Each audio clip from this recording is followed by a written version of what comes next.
SOPA 25, 13º Congreso Internacional de Socialización del Patrimonio en el Medio Rural, Monographic Art Edition en Alburquerque. Hola, soy Débora Jiménez Pereda, vengo del Ministerio de Cultura y vengo de una subdirección general dentro de la Dirección General de Patrimonio Cultural y Bellas Artes, que se dedica a la protección del patrimonio histórico. Se llama Subdirección General de Gestión y Coordinación de los Bienes Culturales. Pues formé parte del conversatorio de ayer, que fue el primero, el inaugural, dentro de los de BAT3, que es el que se sale un poco de la temática monográfica de arte de esta edición de SOPA 25, pero bueno, al final lo engloba en realidad porque es el conversatorio sobre derechos culturales. En ese conversatorio estaban un compañero y una compañera de otra dirección general de derechos culturales que hablaron sobre el plan de derechos culturales del Ministerio de Cultura, que se lanzó hace apenas unos meses, que es una hoja de ruta y que yo creo que ellos tienen su propia cápsula, o sea que lo oiréis de sus labios directamente. Y en esa mesa yo, bueno, aparte de hablar un poco en general de derechos culturales en relación con el plan, sí que incidí bastante en la revolución que supone el convenio de Faro, que es un convenio que casi nadie conoce por el nombre, pero que casi todas las personas que estaban allí presentes llevaban haciendo Faro antes de Faro y antes de la ratificación de Faro por parte del Gobierno de España, que fue hace 3 años nada más, en 2022, porque al final consiste en la socialización del patrimonio. Que es una frase que también lleva precisamente este congreso, el SOPA, la socialización del patrimonio, en un territorio más grande, en un territorio más pequeño, pero es el mismo concepto. Bueno, creo que es fundamental hablar de ello porque, uno, es muy poco conocido, es un convenio que emana del Consejo de Europa, que también es una institución relativamente poco conocida porque se conocen más las instituciones ligadas a la Unión Europea, la Comisión, el Parlamento, y no se sabe muy bien que es el Consejo de Europa, que es un organismo internacional, sobre todo europeo, pero internacional, que no está ligado a la Unión Europea, o sea, no tiene nada que ver con la Unión Europea como tal. Y luego hay otra cosa importante, que es que el convenio se puede firmar o ratificar por parte de los Estados. España ya lo ha ratificado. En el momento en el que lo ratificas, como Estado, te estás obligando a cumplir con la letra y el espíritu del convenio. Es decir, no es una norma, no es un decreto, pero tienes que ajustar tu normativa, tu marco jurídico y tu forma de hacer y de entender a lo que dice el convenio de Faro. Y lo que dice el convenio de Faro, que nos parece tan revolucionario, es que el patrimonio cultural es subjetivo, que el patrimonio cultural es de la ciudadanía, es decir, de toda la sociedad, y es la sociedad y cada una de las personas que forman esa sociedad la que decide qué es patrimonio cultural. Entonces hay un derecho al patrimonio cultural, a decidir qué es patrimonio cultural, cómo se pone en valor, pero también a cuidarlo. También hay una responsabilidad por parte de cada una de las personas hacia ese patrimonio cultural, que es suyo. A ver, los derechos culturales son muy importantes en cualquier ámbito, hablamos de rural o urbano, pero bueno, sea en cualquier ámbito.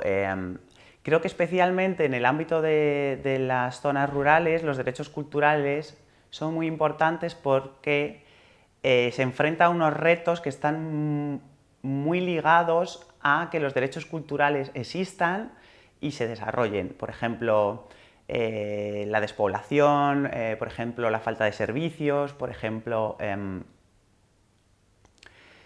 bueno, hay una serie, el desarrollo sostenible también, el medio, el paisaje, ¿no? Entonces, claro, los derechos culturales entroncan con toda esta necesidad que hay de cuidar de nuestro entorno, de combatir la soledad no deseada, de arraigar en el territorio, y creo que eso en el medio rural es especialmente importante, porque son los valores como primarios del territorio rural. En las ciudades, evidentemente, los derechos culturales también son muy importantes, pero podemos decir que fue uno de los temas que salió en el conversatorio, que si se pueden trasladar las iniciativas y las acciones de lo urbano a lo rural, que es lo que se suele hacer, o en derechos culturales funciona o no funciona. Y llegamos un poco a la conclusión dentro de que, bueno, pues hubo mucha participación y todo el mundo tenía pues quizá una opinión no divergente, pero un poco diferente, en que no puedes trasladarlo como tal. sino que tienes que hacer lo que llamaron una traslación o una traducción.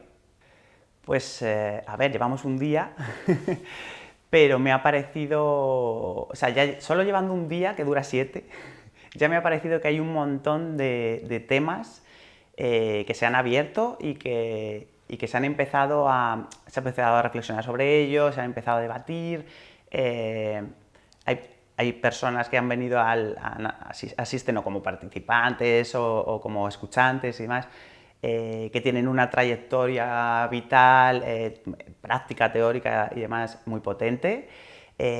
Y verdaderamente creo que este primer día ha sido, que lo comentábamos ayer con algunas de las compañeras, decía, es que es el momento de empezar a abrir melones y luego ver qué se hace con ellos. No echarlos a un lado en plan de, uy, yo esto no me quiero enfrentar, sino abrir el melón y decir, vamos a pensar sobre esto, vamos a reflexionar. También muchas personas en voz alta, esto me parece un reto, esto me parece muy difícil, creo que hay mucho camino por aquí, deberíamos de empezar a plantearnos ciertas estrategias para esto, es decir, más allá de que venga alguien a contarte pues un poco su experiencia, lo que está haciendo o dejando de hacer, también es un momento de crear redes, de encontrar a alguien que te acompañe y de acompañar, y creo que se generan unas sinergias muy interesantes y sobre todo eso, se abren muchos temas de reflexión que luego sí que pasan a la práctica. Pues mira, justo de lo que se habló ayer, por retomar un poco los temas de ayer, se habló, por ejemplo, del tema de la mediación cultural. De cómo enfrentarte de cómo desarrollar la mediación cultural, de qué papel tiene que tener la mediación cultural, por ejemplo, en el territorio rural. Otro de los retos de los que se habló, porque estábamos personas de la administración pública en el conversatorio, fue cómo consigues no estar dependiendo del color del que viene al poder, vamos a decir, ¿no? Y que te corte un poco, que te corte las iniciativas que ya tenías, o que decida que las prioridades son otras y entonces pues dejas de tener el espacio que te habían dejado, o la línea de subvención, o lo que fuere. También se habló de otro reto que creo que también es importante en el ecosistema de las administraciones, y es que casi todo parece muy a corto plazo. Es decir, se sacan líneas de subvención o se sacan iniciativas y demás, pero al final solo hay un año para llevarlas a cabo, considerando que entre que la pides, te la dan, empiezas y tienes que justificarla, en realidad hay menos tiempo. Incluso a veces por el tema del papeleo y demás se recorta todavía más y se queda en unos meses.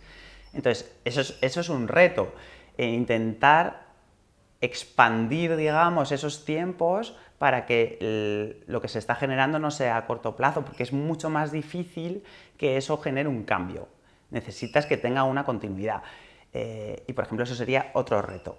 Salieron bastantes, pero yo creo que, por darte algunos, esos 3 podrían ser algunos de los que salieron en el conversatorio de ayer. Pues que tienen que hacer a SOPA 26. A ver, ya nos han chivado dónde va a ser, pero no lo voy a decir. Ya está en marcha la organización y demás.